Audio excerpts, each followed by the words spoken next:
Le Hobbit, histoire d'un aller et retour.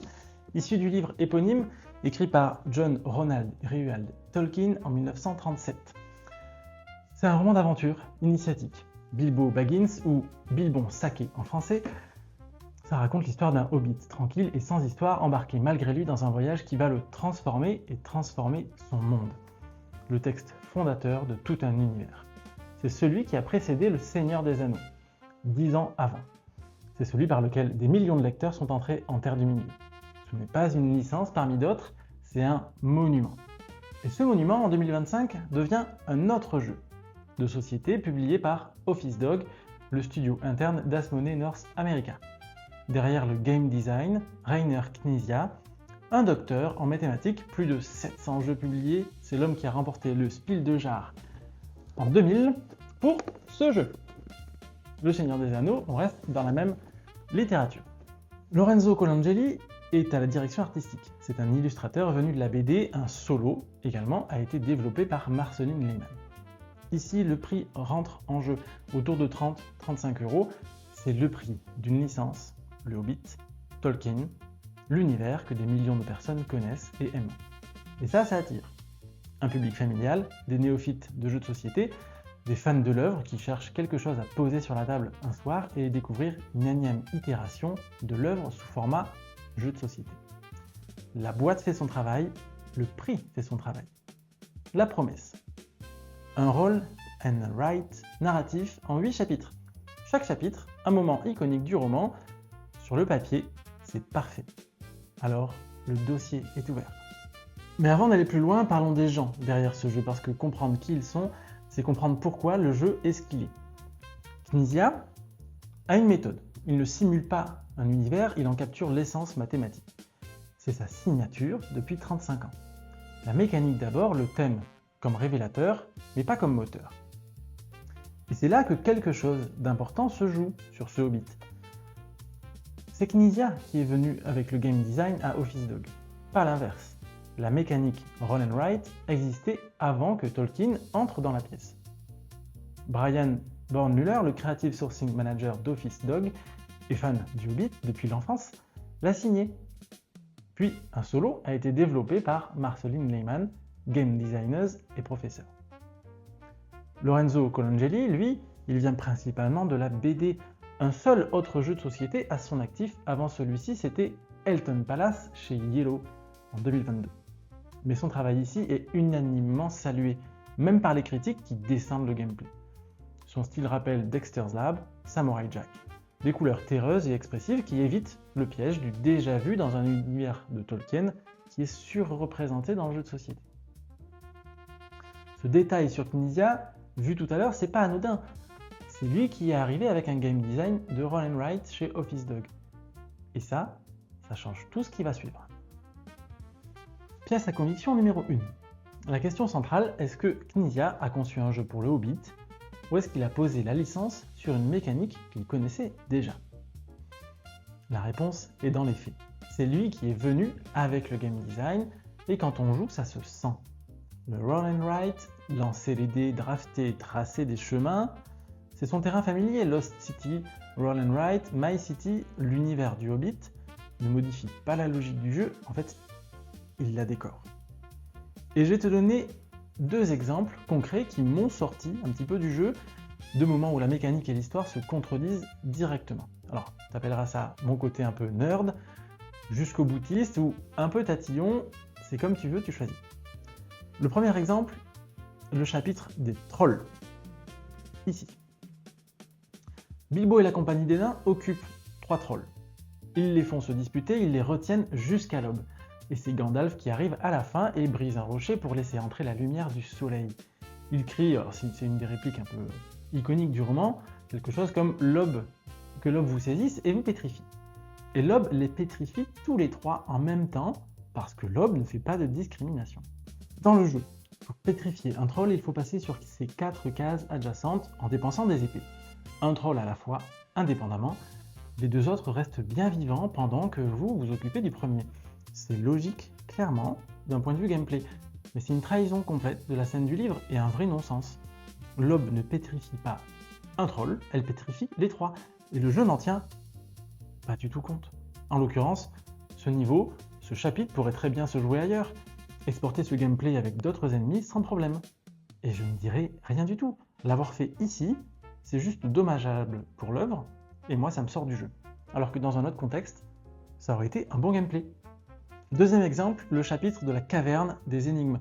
Le passage de Gollum et l'anneau unique. En multijoueur, si le hasard fait bien les choses, plusieurs joueurs peuvent obtenir l'anneau unique en même temps. L'anneau unique, partagé, entre plusieurs personnes. Bon, j'ai pas besoin de t'expliquer pourquoi c'est un problème narratif majeur pour quiconque a lu Tolkien. Les créateurs ont-ils trouvé un mécanisme pour que l'anneau reste unique? Bah non. Si deux joueurs tombent dessus, ils l'obtiennent tous les deux. Ok, je suis tatillon. Mais c'est exactement ce genre de détails qui font la différence entre un jeu qui utilise une licence et un jeu qui la respecte. Et là, on est clairement dans la première catégorie. D'ailleurs, je ne suis pas le seul à le ressentir.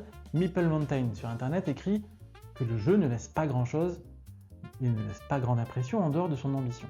Geeks Under Grace reconnaît que le thème était secondaire pour eux. C'est un consensus qui se dessine dans la communauté. Pièce à conviction numéro 2, le livret de règles. Et soyons honnêtes, il est beau. Physiquement agréable en main, Colangeli s'est surpassé page après page. Le plaisir de le feuilleter est vraiment réel. Après, je fais une aparté. Sur tout le jeu, d'ailleurs, qui est hyper joli, la DA embarque énormément. Pour exemple, les 8 énigmes de la caverne dont j'ai parlé juste avant. Chacune représente l'essence de chaque véritable énigme posée dans le livre. Et ça, c'est chouette, On voit à quel point il a travaillé le sujet, et c'est vraiment sympa.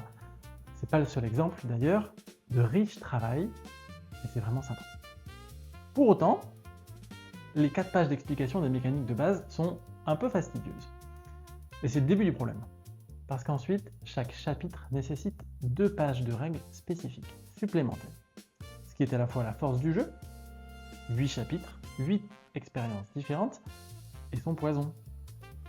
Plus on avance, plus les règles changent drastiquement. Il ne reste que 2 ou 3 règles communes. Les chapitres sont de taille complètement inégale. Le premier couvre un seul passage du livre. Le deuxième chapitre en condense 3. Et l'avant-dernier en condense 5. On sent que les créateurs ont voulu mettre au chausse-pied le plus de choses possible pour rester fidèles au roman. Et plus on avance, plus les règles sont denses, plus les objectifs changent, plus les conditions de victoire sont différentes, au point qu'on joue à 8 jeux distincts, dont le seul fil rouge est la direction artistique de Colangeli. Le résultat est direct et immédiat. À chaque nouveau chapitre, on a le nez dans le livret au lieu d'être dans le jeu. Le plateau personnel est trop épuré. Les informations spécifiques au chapitre en cours y sont clairement insuffisantes, voire absentes. Et quand on joue en solo, et qu'on veut vérifier une règle, il faut enlever son marqueur de round, de la piste des rounds, dédié à la fin du livre pour accéder à la page du chapitre en question, puis le remettre à sa place, puis revenir en arrière si on a mal compris une règle. Le jeu se brise et brise son propre 4e mur en permanence. Un autre exemple de détail de game design qui en dit long. Une règle explique qu'on ne peut utiliser une forme que 3 fois avant de noircir la case correspondante. Puis précise immédiatement qu'on peut continuer à tracer cette forme même après. Alors pourquoi la noircir? C'est quoi la contrainte réelle? C'est une incohérence de game design symptomatique d'un manque de finition. Ou alors vraiment j'ai pas compris la règle. Pièce à conviction numéro 3, le mode solo, et c'est là que le jeu m'a le plus déçu. En fait, l'idée de base du jeu, elle est chouette. Proposer de vivre les aventures du livre à plusieurs en multijoueur, donc chacun d'entre nous, on a un livret. Et on se dit sympa, d'une aventure solo qui est la lecture d'un livre, en règle générale, on va en faire une aventure jouable à plusieurs. C'est malin. Et donc à plusieurs, la tension est organique. C'est le premier joueur à terminer son objectif qui déclenche la fin. Il y a un équilibre naturel entre vitesse de jeu et points. Aller vite mais risquer de laisser des bonus sur la table ou prendre son temps et se faire devancer. C'est du bon game design, on prend plaisir à explorer. On prend plaisir à aller chercher des coffres et à optimiser son chemin. Après, dans les faits, petite parenthèse, on peut se poser la question de l'intérêt d'avoir un plateau personnel, propre à chacun, plutôt que d'un plateau commun, même si en pratique, sur du roll and write, on comprend que ça serait vite incompréhensible, mais ça fait qu'on joue dans son coin. La mécanique est la suivante, à tour de rôle, quelqu'un tire les 5 ou 6 dés, en choisit un certain nombre, et le suivant en choisit un certain nombre, etc., etc. Puis chacun va inscrire et tracer le chemin qui lui convient sur son plateau personnel. En fait, à plusieurs, ce qui n'est pas évident du tout à suivre avec des plateaux personnels, c'est que le but, c'est de prendre des dés qui nous intéressent pour pouvoir avancer et faire de meilleurs points que les autres, et finir avant les autres, tout en essayant de ne pas laisser aux autres des dés qui leur seraient favorables. La difficulté réside donc dans le fait de voir ce que les autres joueurs font sur leur petit plateau personnel, au milieu des ratures, des icônes, des traits à l'envers, etc. On voit vite la complexité, Mais bon, après il va sans dire qu'un livre, ça se lit plutôt seul, en général. Donc le solo sur le papier, c'est plutôt vraiment adapté pour ce livre, en particulier. Suivre les aventures d'un hobbit. Et donc j'étais vraiment content de me lancer dans ce jeu. Quelle erreur. Tout ce que tu as appris à jouer à plusieurs, ou même si tu commences directement en solo, tout ça, c'est balayé par pas mal de choses qui changent. Le livre de règles nous dit « il n'y a que 2 changements pour le solo ». Ne les crois pas, Oui, le choix des dés change. Ça n'apporte rien de particulier, par contre, c'est même pas plus mal comme ça. Personne ne peut nous piquer les dés qui nous intéressaient, mis à part le hasard. En fait, c'est le placement aléatoire des dés quand on les lance qui va nous dicter quelles seront les différentes combinaisons possibles. Ok, mais bon. Deuxième chose, on impose un nombre fixe de rounds hyper serré. Et tous les 2 rounds, un bonus disponible sur le jeu est supprimé définitivement. Résultat, on est forcé de rusher, impossible d'explorer, impossible de profiter des illustrations, des coffres, des bonus. En fait, on croise les doigts pour un bon tirage, parce qu'on ne peut pas les relancer, les dés.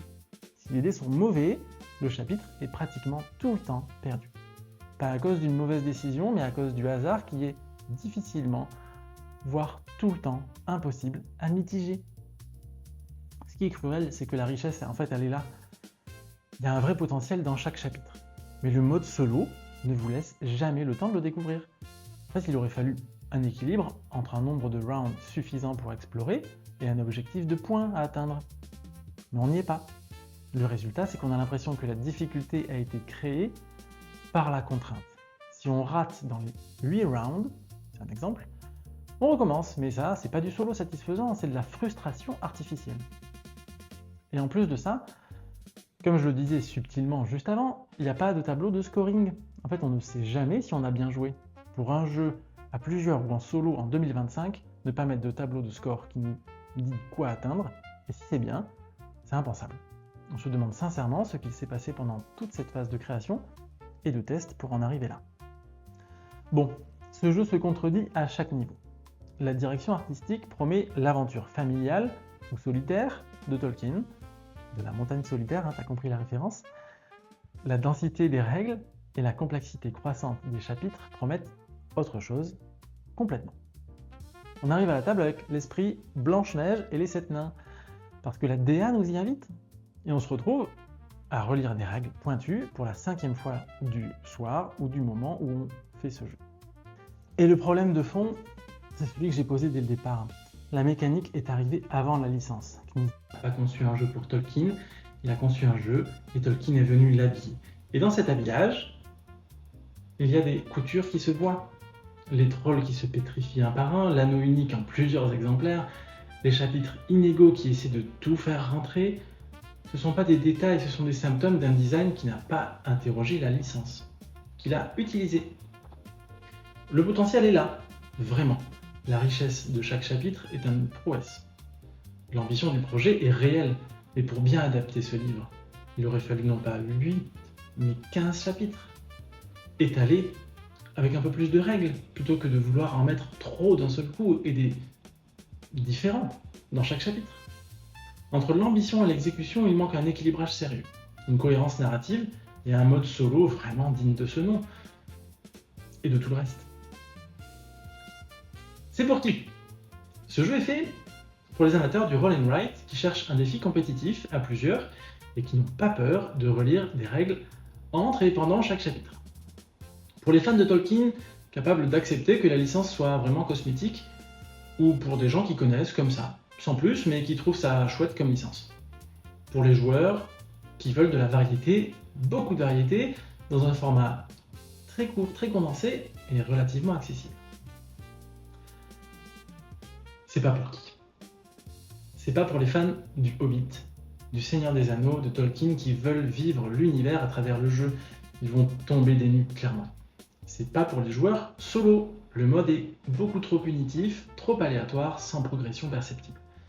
Et c'est pas pour ceux qui s'attendent à ce que la logique narrative de la licence soit respectée à l'intérieur du gameplay.